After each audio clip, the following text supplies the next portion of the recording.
तुम बिन ओ मेरे बाबा अब दिल कहीं ना लगता। तुम बिन ओ मेरे बाबा अब दिल कहीं ना लगता। तन है भले यहाँ पर, तन है भले यहाँ पर, मन तो वतन में रहता। तुम बिन ओ मेरे बाबा अब दिल कहीं ना लगता। तुम बिन ओ मेरे बाबा अब दिल कहीं ना लगता।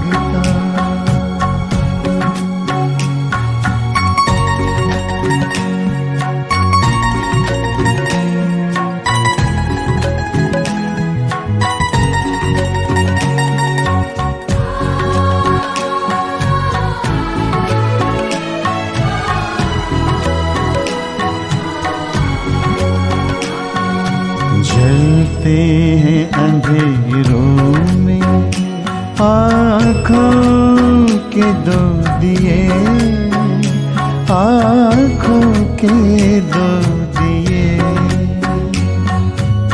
जलते हैं अंधेरों में आँखों के दो दिए, आँखों के दो दिए। ठहरे हैं हम जहाँ में बाबा तेरे लिए, बाबा तेरे लिए।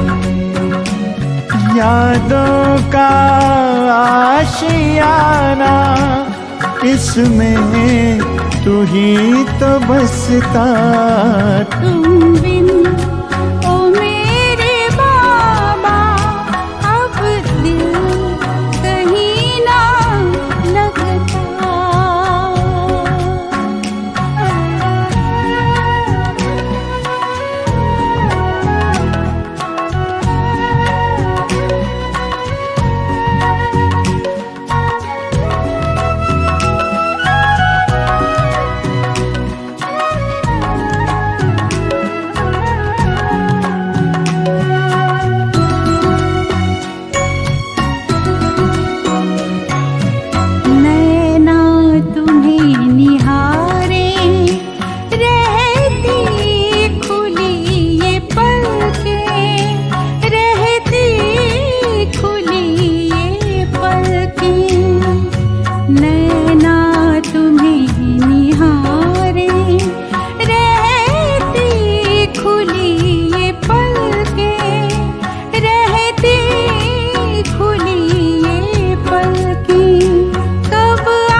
बाबा अब दिल कहीं ना लगता।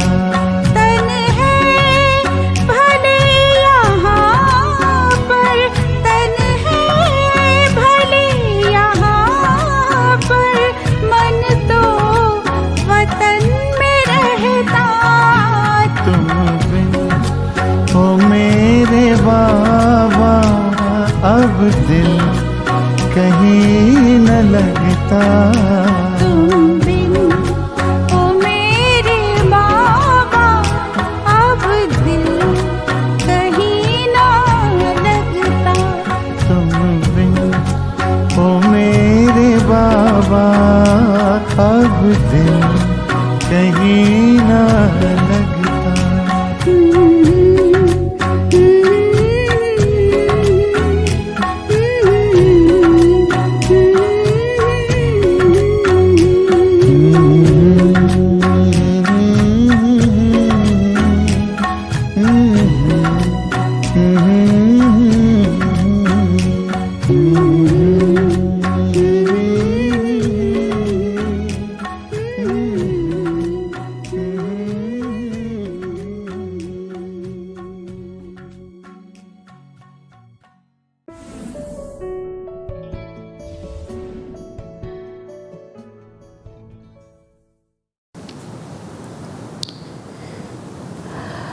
ओम शांति।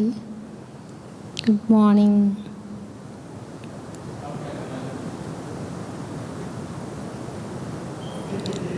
आज की मुरली। मीठे बच्चे, रात को जागकर कमाई करो, अमृत वेले उठने की आदत डालो। कृष्ण ज्ञान में आते ही जो नशा चढ़ता है, उस नशे को स्थायी रखने की विधि क्या है? ज्ञान में आते ही जो नशा चढ़ता है, उस नशे को स्थायी रखने की विधि क्या है? क्या विधि है? सबको मतलब जब नया ज्ञान मिलता है, ज्ञान में नए नए आते हैं तो बहुत उमंग उत्साह रहता है, फिर धीरे धीरे ठंडा क्यों हो जाता है? तो बाबा कह रहे उस नशे को स्थायी रखने की विधि क्या है? ऑनलाइन वाले बोले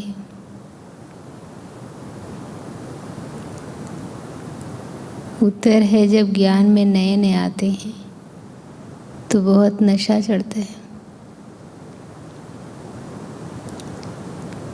उसी समय अपने आप से अनेक प्रतिज्ञाएं भी करते हैं।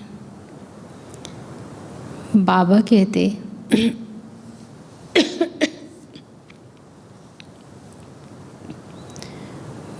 कहते वो प्रतिज्ञाएं डायरी में नोट कर लो,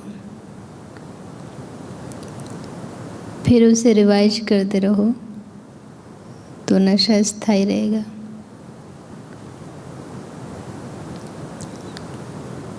प्रतिज्ञाएं डायरी में नोट कर लो, फिर उसे रिवाइज करते रहो तो नशा स्थायी रहेगा।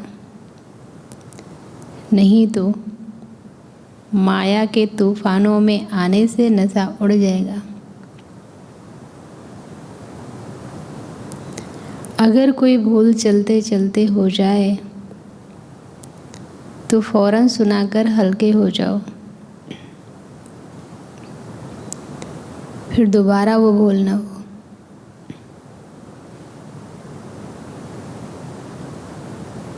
नहीं तो वृद्धि होती रहेगी।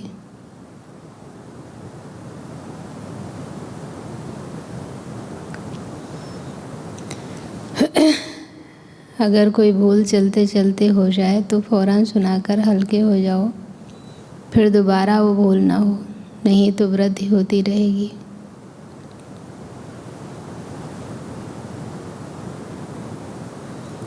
गीत दुखियों पर रहम करो माँ बाप हमारे। ओम शांति।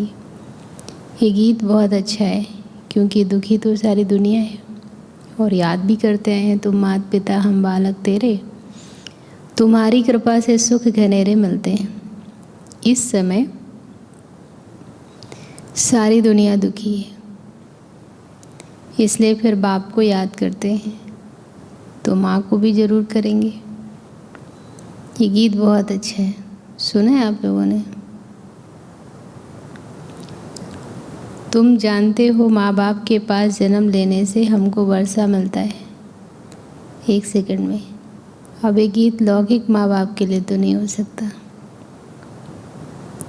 क्योंकि सुख घनेरे तो उनसे मिलते नहीं हैं। सुख घनेरे की इच्छा ज़रूर हमारे माँ बाप कर सकते हैं, लेकिन उनके हाथ में तो सब नहीं होता। दूसरा, हमको मिलता तो अपने कर्मों से, इसलिए चाह कर भी कई माँ बाप बच्चों के लिए वो नहीं कर सकते। लेकिन परमात्मा पारलौकिक माता पिता के बनने से हमारे कर्मों में श्रेष्ठता आती है, जीवन में पवित्रता आती है, जिससे सुख घनेरे स्वर्ग में मिलते हैं। और यहाँ सुख घनेरे नहीं मिलते, मतलब पुरानी दुनिया में हर चीज़ का सुख नहीं हो सकता, लेकिन खुशी हो सकती है। समझ है तो समझ के कारण इतना दुख भी नहीं चीज़ों का फील होगा।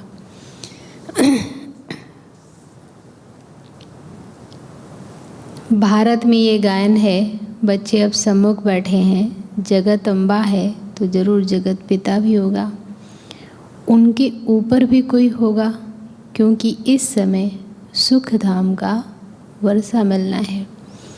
तो सुख धाम की स्थापना करने वाला माता पिता भी चाहिए। कोई माता पिता साहूकार होते हैं तो उनका फर्स्ट क्लास घर होता है, कोई माता पिता गरीब होते हैं तो घर भी ऐसा ही होगा।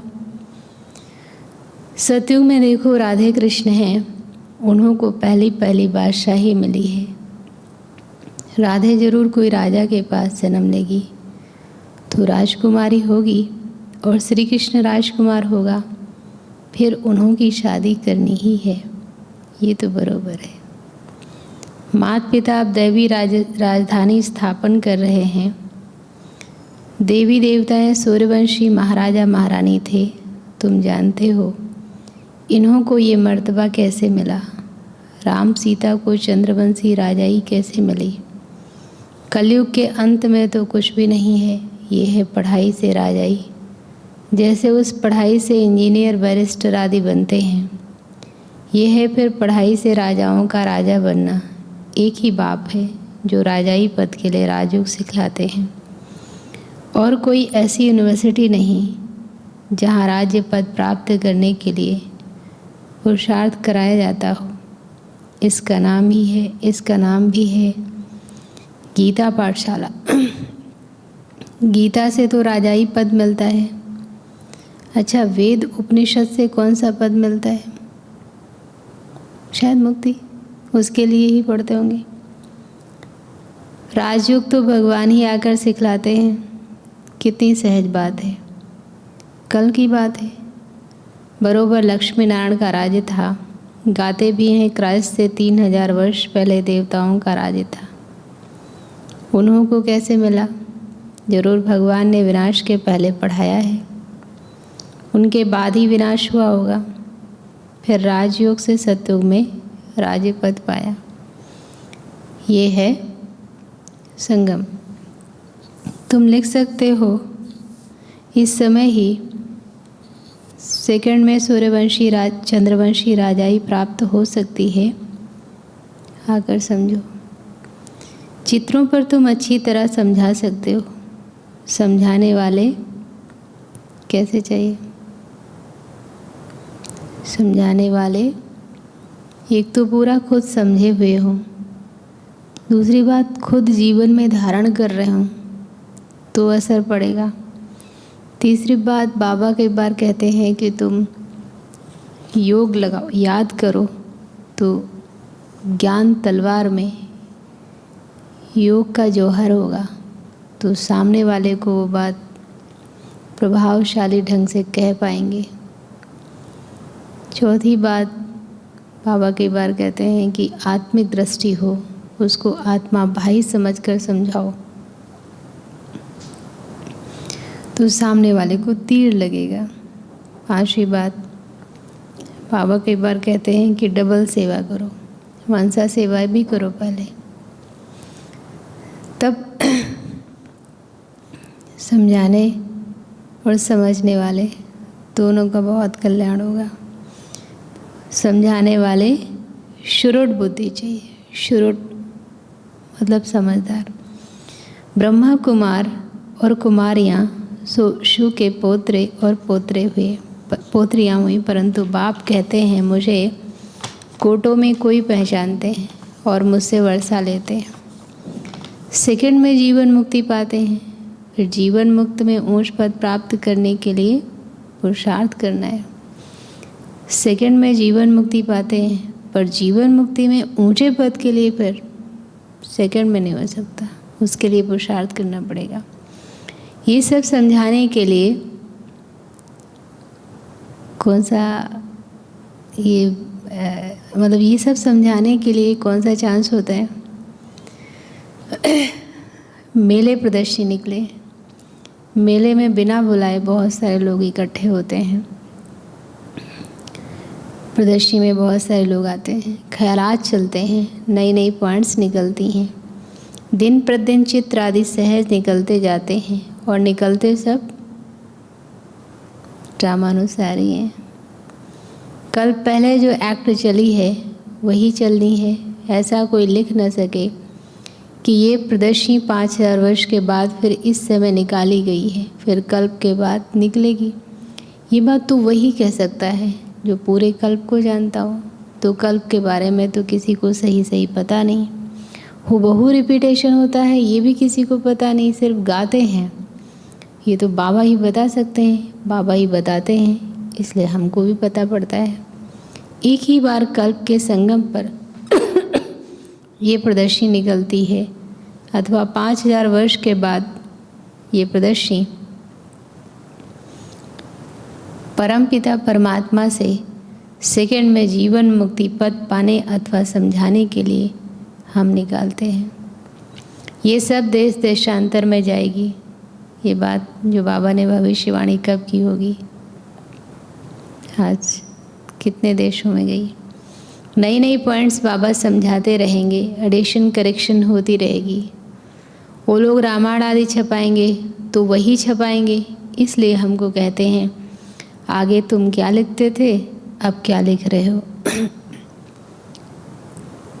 जैसे बाबा के बारे में कि बाबा पहले आत्मा के बारे में, परमात्मा के बारे में जो परिचय दिया था उसको फिर धीरे धीरे चेंज किया।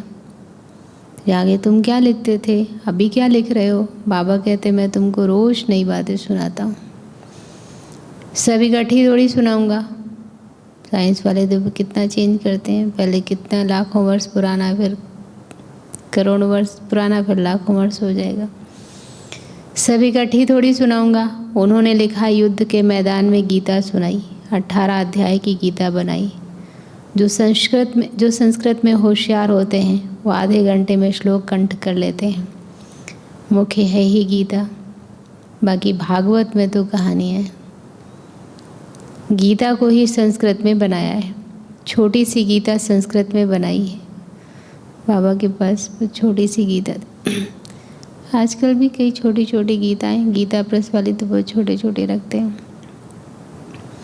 ज्ञान सागर बाबा तो इतना ज्ञान सुनाते हैं, कितना, उसके लिए क्या गायन है।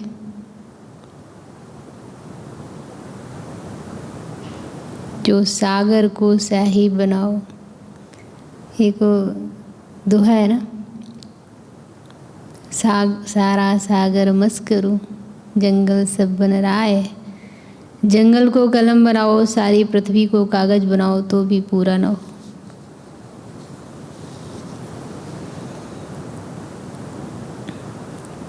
उन्होंने तो 18 अध्याय में पूरा कर दिया, देखो। परंतु ऐसे तो है नहीं, ना कोई संस्कृत की बात है, हिंदी भाषा चलती है। भाषाएं तो ढेर हैं, सब भाषाएं एक तो नहीं सीख सकते। कोशिश करके 5-6 भाषाएं कोई सीख सकता है, सीख जाता है तो उनका भी बहुत मान होता है। अब भगवान सभी भाषाओं में थोड़ी समझाएगा, समझ तो लेते होंगे बाबा, तभी तो हर एक के मन की बात को मुरली के द्वारा उत्तर देते हैं। वो तो हिंदी में ही समझाते हैं, जैसे हिंदी टूटी फूटी सब जानते हैं, ऐसे अंग्रेजी भी टूटी फूटी जानते हैं। तो बच्चों को बाबा हिंदी में समझाते हैं, भक्तों को भगवान आकर भक्ति का फल देते हैं। भगत तो अनेक हैं, भगवान एक है। कहते भी हैं पतित पावन आओ, ऐसे तो नहीं कहते भगवान आओ। सबका बाप एक ही है, सबका गॉड फादर एक है, वो क्रिएटर है। क्रिएट करेंगे सुख के लिए। देखो कितनी सही बात है। कोई रचना रचता है तो दुख के लिए तो नहीं रचता है, सुख के लिए रचेगा ना। यहाँ भी देखो, किसी को अगर बच्चे नहीं है तो वो बच्चे को अगर गोद लेता है तो बच्चे को सुख देने के लिए गोद लेता है ना, प्रॉपर्टी देने के लिए गोद लेता है। बाप बच्चों को सुख के लिए ही चाहते हैं। गॉड फादर स्वर्ग रचते हैं और जिन्हों को स्वर्ग का मालिक बनाते हैं उन्हों को गॉड गॉडेस कहा जाता है, परंतु सबको नहीं कहेंगे, ये बहुत गुप्त बातें हैं। गॉडफादर एडम ईव द्वारा कैसे सृष्टि रचते हैं?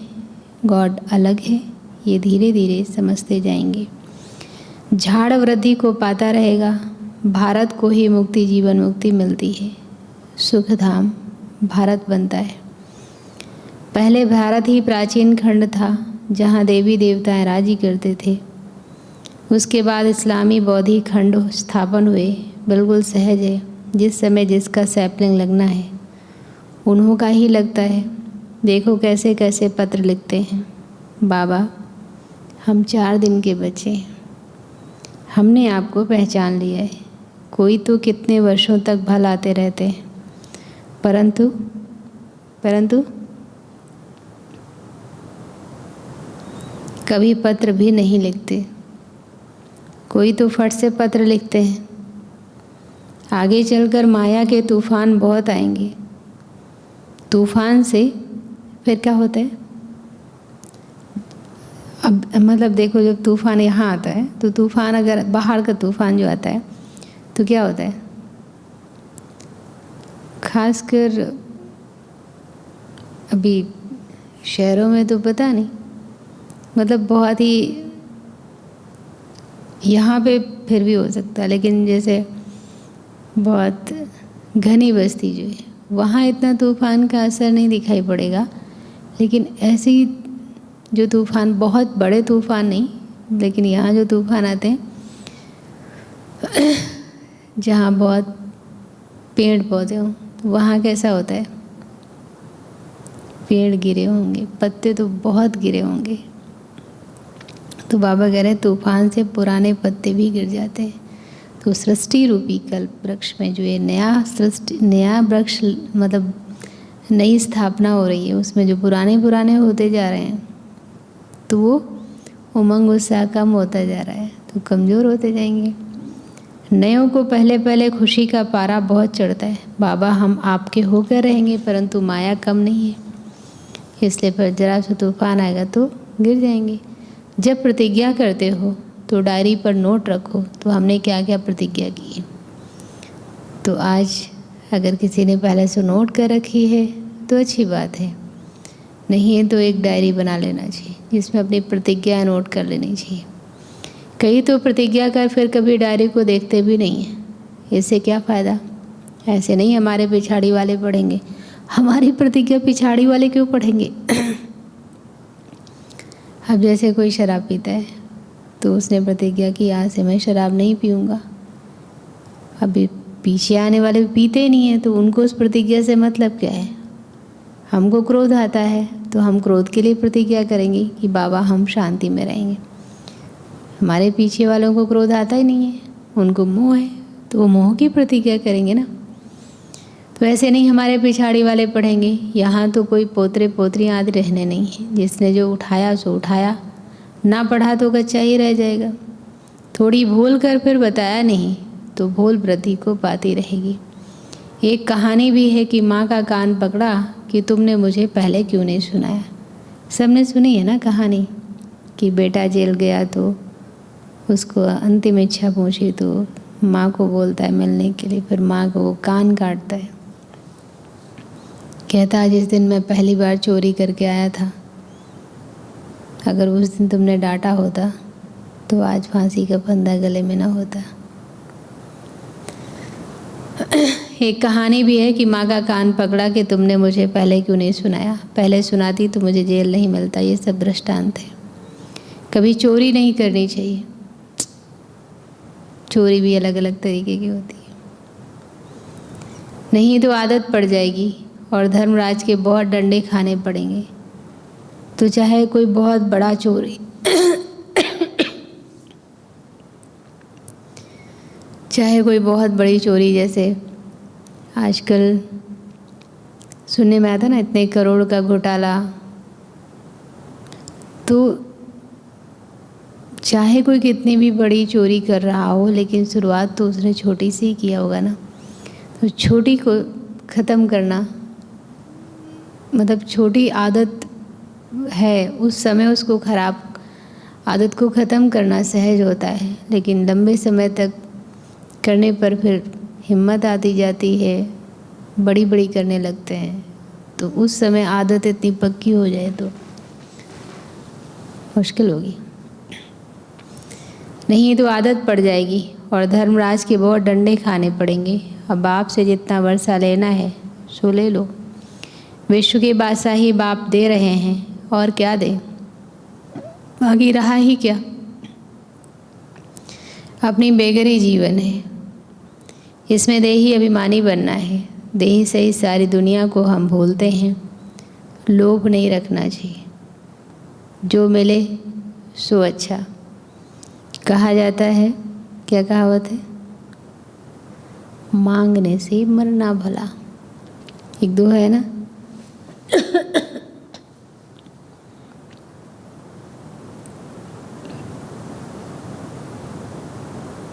रही मन वह नर मर चुके, जे कछु मांगन जाए।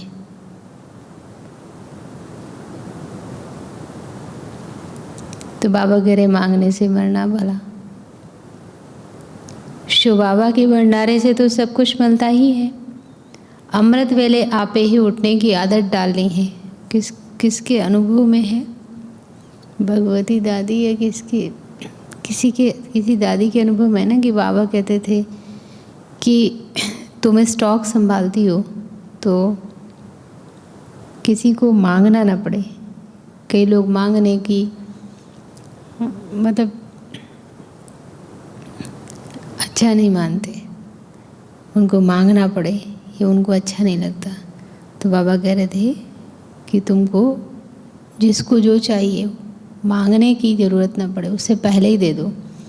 तो शिव बाबा के भंडारे से तो सब कुछ मिलता है। अमृत वेले आप ही उठने की आदत डालनी है। रात को जाकर कमाई करो। आजकल तो सभी के पास सिस्टम में अलार्म, लेकिन बिना अलार्म के अगर उठने की आदत है तो कभी मिस नहीं होगा। आज बाबा ने ये तन बहुत अनुभवी लिया है।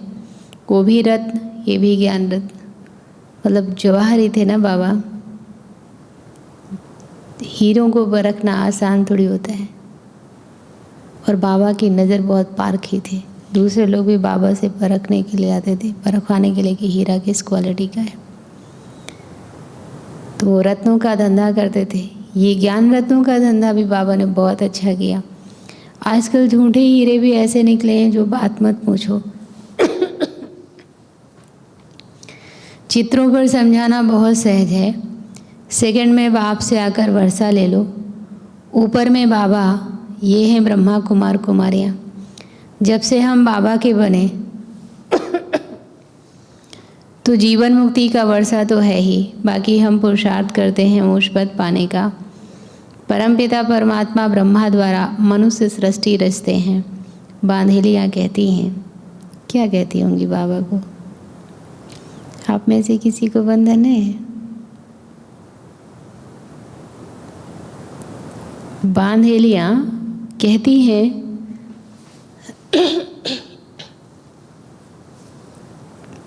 बाबा बस हम आपको ही याद करते हैं। भले हम नहीं मिलेंगी परंतु वर्षा तो जरूर लेंगी। कितना वंडर है। ढेर बच्चे हैं, जैसे प्रभाव निकलता जाएगा तो बांधेलियाँ भी छूटती जाएंगी। बहुत हैं जो पति की भी गुरु बन जाती हैं। वो लिस्ट निकालेंगे कितनी स्त्रियां पति का गुरु बनी हैं। फिर पति भी लिखे कि मुझे इसने ज्ञान दिया और इसलिए मेरी गुरु है। पुरुष कहेंगे बरोबर स्त्री मेरा गुरु है, ऐसे थोड़ी कोई मानेंगे। आप में से कोई ऐसा है जो पहले ज्ञान में आया, फिर आपके ज्ञान सुनाने से या फिर आपके जीवन को देखकर आपके युगल ज्ञान में आए? तो बाबा कह रहे वो आप भी कहें और आपके युगल भी कहें कि स्त्री मेरी गुरु है, इसने मुझे ज्ञान दिया। तो बाबा कह रहे वो लिस्ट निकालेंगे, आप लोग भी बताइएगा। ऐसे थोड़ी कोई मानेंगे माता बिगर कोई का उद्धार हो न सके। कलश जगत माता को मिलता है तो जगत माता ही गुरु हुई ना। बाबा ने निमित्त बनाया है अब मम्मा ने कितनों को ज्ञान सुनाया, दादियों ने कितनों को ज्ञान सुनाया, तो ज्ञान देने के निमित्त बाबा ने बहनों को ही बनाया है। इसलिए बाबा कह रहे हैं इनके बिना तो कल्याण नहीं। तो जब माता द्वारा आजकल स्त्रियों को बहुत मान देते हैं, बाप भी कहते हैं माता गुरु बिगर मुक्ति जीवन मुक्ति मिल नहीं सकती। तो जब माता द्वारा अडॉप्ट हो तब जीवन मुक्ति मिले। माता को क्या समझना है? गुरु समझना चाहिए। वैसे बच्चे की पहली गुरु उसकी माँ होती है ना। बच्चों को अपना अहंकार नहीं रखना है, माताओं को मर्तबा देना है। बाबा ने आगे बढ़ाया है तो फिर बाबा की बात में तो कोई क्वेश्चन नहीं, फॉलो करना है। देह अभिमान नहीं होना चाहिए, अपने को निरहंकारी समझना है। हाँ, जैसे क्लास में जो भाई हैं या रहने वाले भी भाई, वो ज़्यादा समझदार हैं, पर जो बहन है उसको इतनी समझ नहीं है। पर बाबा ने उनको आगे किया है तो आगे ही करना चाहिए। जैसे जगदीश भाई को दिखाते कि वो तो बहुत बुद्धिमान थे, लेकिन उन्होंने कभी भी अपने आप को आगे नहीं रखा। उनकी किताब पढ़िए, व्यक्ति एक व्यक्तित्व अनेक, उसमें जो है कैसे सब कुछ करके बड़े बड़े प्रोग्राम पर स्टेज पर नहीं आते थे, पीछे पंडाल में एक छोटी सी कुर्सी पर बैठे। उनको तो सचमुच में था, अहंकार की बात नहीं है, वो सचमुच योग्य थे, उसके बाद भी वो शो नहीं करते थे।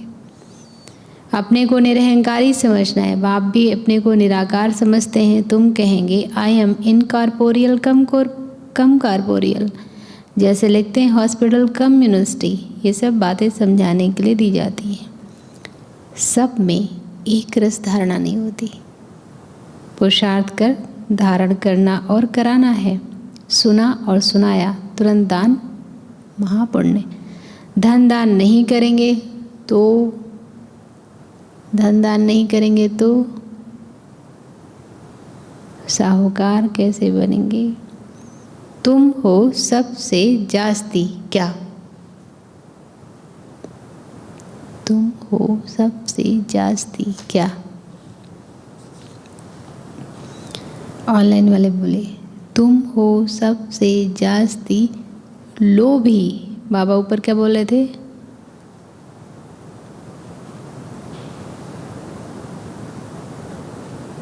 लोभ नहीं रखना चाहिए। और कह रहे तुम हो सबसे जास्ती लोभी। सारे विश्व का मालिक बनने की कितनी भारी कामना है। हर एक को सदा सुखी सदा शांतमय बनाना है। मनुष्य मात्र को कलयुगी भ्रष्टाचारी से सतयुगी श्रेष्ठाचारी बनाना है। सारे विश्व के नीचे की कोई बात नहीं। देखो बाबा हाथ उठवाते हैं, कोई राम बनेगा नहीं, तो लोभ है ना कि हम बड़ा पद लेंगे। भारत में देवताएं थे, अभी नहीं है, फिर जरूर देवताएं होंगे, क्योंकि समय ऐसे घूमता है। उनको स्वर्ग कहा जाता है। पैराडाइज अक्षर बहुत अच्छा है। हम पुरुषार्थ कर रहे हैं स्वर्ग का मालिक बनने के लिए। एक बाप के सिवाय बाकी सब भूल जाना है, सबसे मोह नष्ट हो जाना चाहिए। अच्छा, मीठे मीठे सिकिल दे बच्चों प्रति माता पिता, मीठे मीठे सिकिल दे सर्विसेबल बच्चों प्रति माता पिता, बाप दादा का याद प्यार और गुड मॉर्निंग। रूहानी बाप की रूहानी बच्चों को नमस्ते। हम रूहानी बच्चों की रूहानी बाप दादा आपको गुड मॉर्निंग और नमस्ते। धारणा के लिए मुख्य सार है, इस बेगरी जीवन में पूरा पूरा देही अभिमानी बनना है। इस बेगरी जीवन में पूरा पूरा देही अभिमानी बनना है। किसी भी चीज का जास्ती लोभ नहीं रखना है।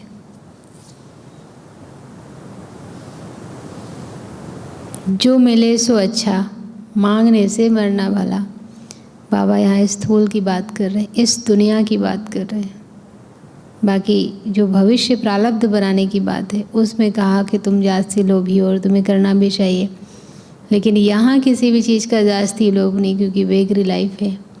जो मिले सो अच्छा, मांगने से मरना भला। नहीं मन वे नर मर चुके जे कछ मांगन जाए, उनसे पहले वे मुए जिन मुख निकसत नाए। दूसरा, अपना अहंकार न रख, माताओं को मर्तबा देना है।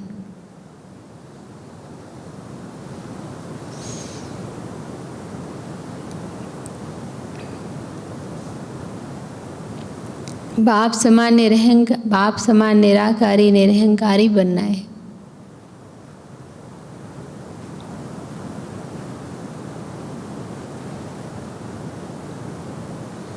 ज्ञान धन का दान करना है।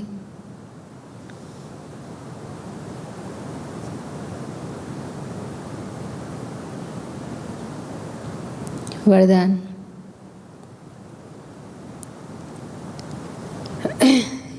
चलो आज बाबा को शुक्रिया करने चलते हैं। सूक्ष्मतन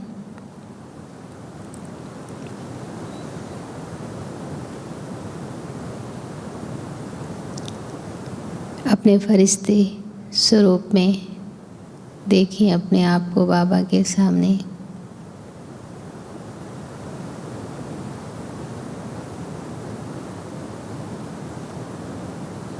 दृष्टि लेते हुए महसूस करें।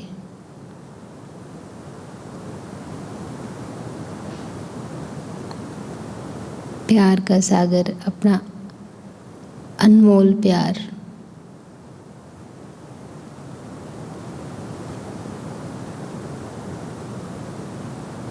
पालना का सुख देने के लिए करोड़ों आत्माओं में से मुझे चुना है।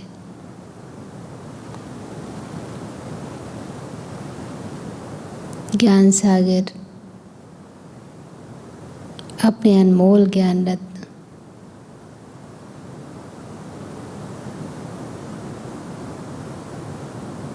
हमें वर्षे में दे रहे हैं। हमारे लिए नई दुनिया, स्वर्ग,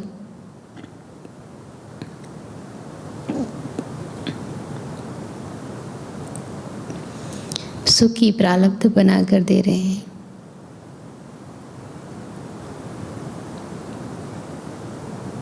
बाबा के मस्तक से निकलती हुई पावरफुल वाइब्रेशन रिसीव करें।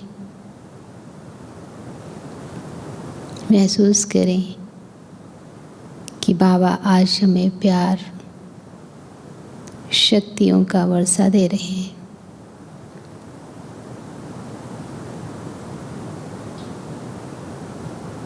अनमोल खजाने देकर हमें आज भी माला माल कर रहे हैं। बाबा की एक एक बात मन में खुशी और उमंग भर रही है।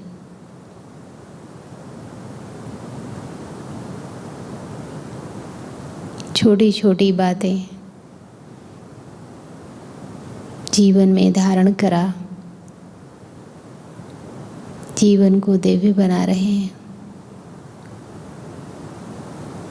दैवी मैनर्स, रॉयल संस्कार सिखा रहे हैं।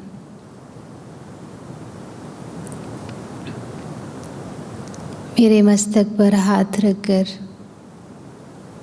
बाबा लिख रहे हैं, विश्व कल्याणकारी भव।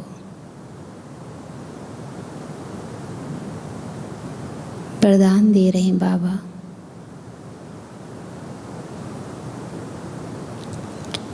ओम शांति।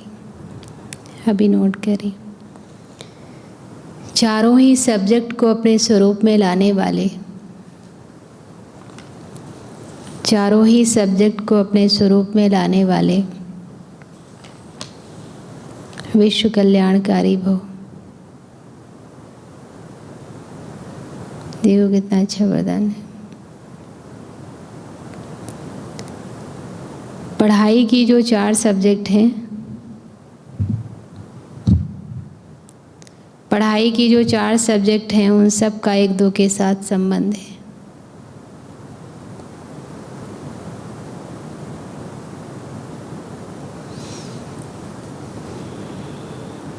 जो ज्ञानी तो आत्मा है वो योगी तो आत्मा भी अवश्य होगा। जो ज्ञानी तो आत्मा है वो योगी तो आत्मा भी अवश्य होगा।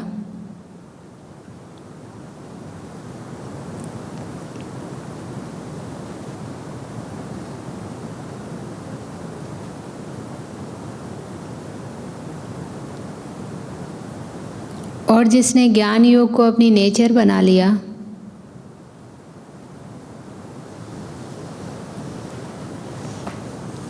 और जिसने ज्ञान योग को अपनी नेचर बना लिया, उसके कर्म नेचुरल युक्ति युक्त व श्रेष्ठ होंगे।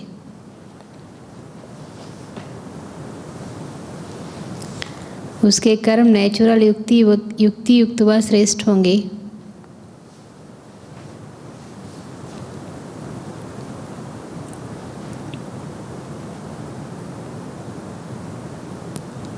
स्वभाव संस्कार धारणा स्वरूप होंगे।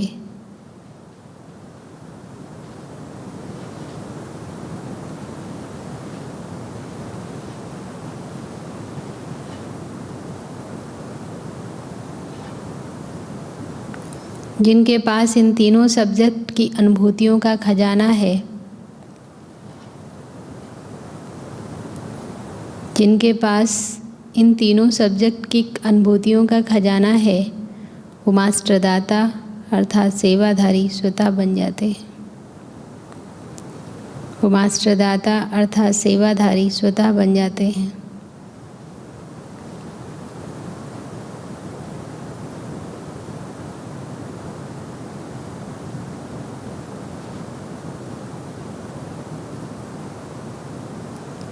जो इन चारों सब्जेक्ट में नंबर 1 लेते हैं, जो इन चारों सब्जेक्ट में नंबर 1 लेते हैं, उन्हें ही कहा जाता है विश्व कल्याणकारी।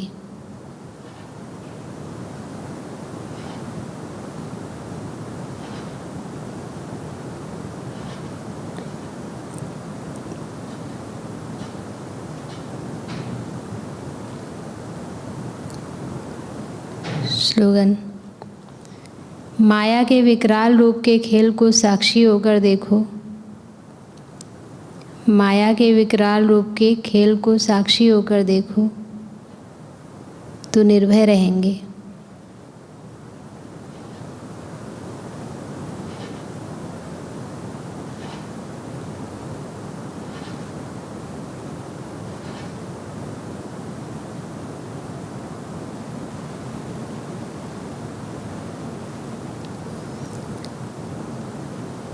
आजकल एक और भी ज्ञान रत्नों का हमको खजाना मिलता है दादियों की पुरानी डायरी से। देखो दादियाँ पुरानी अपनी डायरी में क्या नोट और कैसे नोट करती थी। ज्ञान की महसूसता का सुख है ही शांति अर्थात निर्विकल्प हो जाना।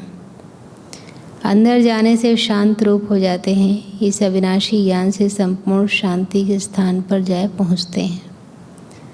शांत अर्थात योग निष्ठी अवस्था को धारण करने से योग की बहुत तेज लाइट निकलती है। जो दिन रात ऐसी मीठी योग की अवस्था में रहते हैं, उन्हें अपरम अपार खुशी होती है। उनके सब हाथ के बंधन टूट बेहद की स्थायी खुशी प्रकट हो जाती है। ऐसी अवस्था में दिल बहुत हल्की रहती है और खुशी की लहरों में फूले नहीं समझते। यही योग की चाबी है जो हम दैवी वत्सों ने पिता ईश्वर द्वारा प्राप्त की है। अच्छा, मुरली का सार था, मीठे बच्चे रात को जागकर कमाई करो। तो आज चाहे थोड़ी देर ही जागना, पर जागना। अमृत वेले उठने की आदत डालो। आप अमृत वेले तो उठते ही होंगे ना सब लोग, नहीं तो आज से आदत बना लो। प्रश्न ज्ञान में आते ही जो नशा चढ़ता है, उस नशे को स्थायी रखने की विधि क्या है? आप में से ऐसा कोई है कि जब वो ज्ञान में आया तो जो नशा था आज भी वैसा ही है या उससे आगे हुआ या फिर थोड़ा नीचे हो गया? उत्तर: जब ज्ञान में नए नए आते हैं तो बहुत नशा चढ़ता है। उसी समय अपने आप से अनेक प्रतिज्ञाएं भी करते हैं। बाबा कहते वो प्रतिज्ञाएं डायरी में नोट कर लो, फिर उसे रिवाइज करते रहो तो नशा स्थायी रहेगा। नहीं तो माया के तूफान में आने से नशा उड़ जाएगा। अगर कोई भूल चलते चलते हो जाए तो फ़ौरन सुनाकर हल्के हो जाओ, फिर दोबारा वो भूल ना हो, नहीं तो वृद्धि होती रहेगी। तो आज से अपनी एक डायरी अलग कर ले, क्योंकि कई बार नहीं, हम लोग तो ऐसे ही करते हैं कि जो डायरी यूज कर रहे होते हैं उस समय अगर कोई बात हुई तो उसी में लिखते हैं, या फिर बाबा को जो पत्र लिखते हैं उस डायरी में लिखते हैं। फिर वो तो जब भर जाता है वो रजिस्टर या वो डायरी भर जाती है तो वो फिर यूज नहीं करते, तो फिर वो खोल के पढ़ते भी नहीं। पर एक डायरी होगी जिसमें हमने ये लिखा है। जैसे कुछ डायरियाँ ऐसी हम लोगों ने तो बनाई थी, सूरज भाई की डायरी से, सतीश भाई की डायरी से, तो वो बहुत सेलेक्टेड चीज़ें थी, तो वो संभाल के रखी है, बीच बीच में पढ़ते हैं। ये भी होना चाहिए, ऐसा बीच बीच में पढ़ना चाहिए। गीत था दुखियों पर रहम करो माँ बाप हमारे, तो ये गीत भी आज सुनिएगा।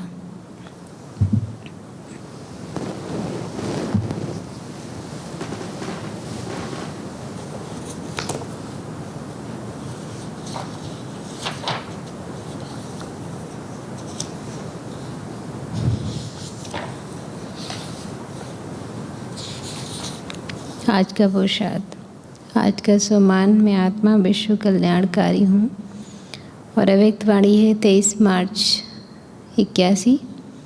और सेल्फ चेकिंग में कि हमें किसी चीज़ का लोभ तो नहीं है। और अमृत वेले रोज एक्यूरेट उठकर कमाई करते हैं और अपनी प्रतिज्ञाएं आज याद करें कि हमने बाबा से क्या क्या प्रतिज्ञाएं की हैं। और अगर कोई भूल हुई हो जो मुझे अभी याद हो तो बाबा को ज़रूर सुनाना है। बाबा को घर में बुलाना है, बैठना है बाबा के साथ, अपनी प्रतिज्ञा दोहरानी है। बाबा से कोई मेरे से कोई भूल हुई हो तो बाबा से माफ़ी मांग लेना है। और ट्रैफिक कंट्रोल के समय शांत स्वरूप स्थिति का अनुभव करते निराकारी बनना है। और कर्मयोग ज्ञानी तो आत्मा, योगी तो आत्मा स्थिति में रहे, मास्टर दाता बन कर्म करना है, सबको मान देते हुए। और चिंतन माया के खेल को साक्षी होकर देखने का पुरुषार्थ। और आस माताओं को देना है। बाबा ने उनको आगे किया तो उनको रिगार्ड देना है। क्लास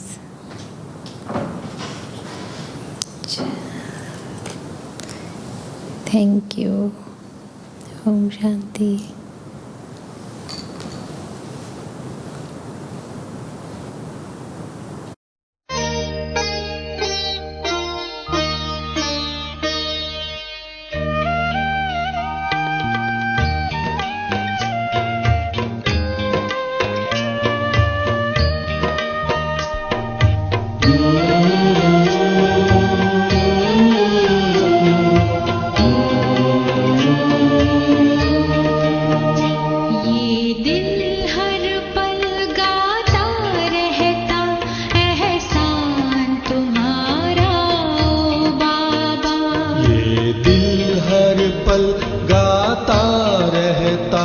एहसान तुम्हारा ओ बाबा, बदली हमारी किस्मत पाके प्यार तुम्हारा ओ बाबा।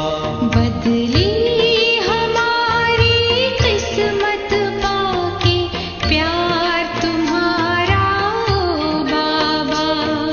प्यार तुम्हारा ओ बाबा, प्यार तुम्हारा ओ बाबा। ओ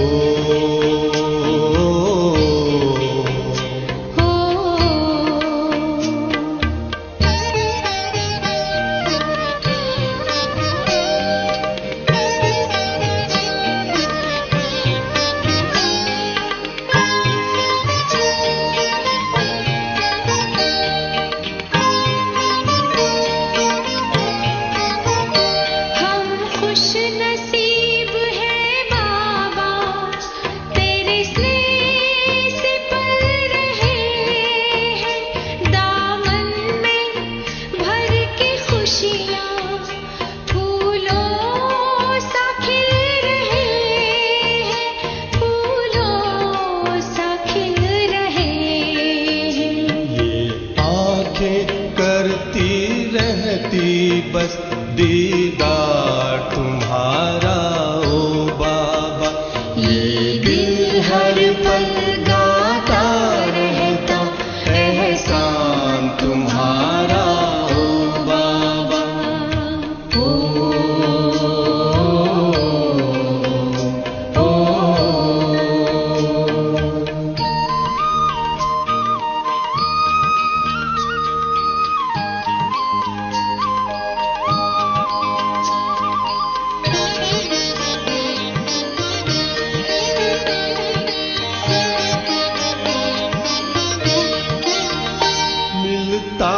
असीम सुख मन को बस तेरी ही यादों में, दिल और नहीं कुछ चाहे आकर तेरी बाहों में, आकर तेरी बाहों में। अब तो तुझ पर बलिहार है जीवन ये सारा ओ बाबा। ये दिल हर पल गाता रहता एहसान तुम्हारा ओ बाबा। ओ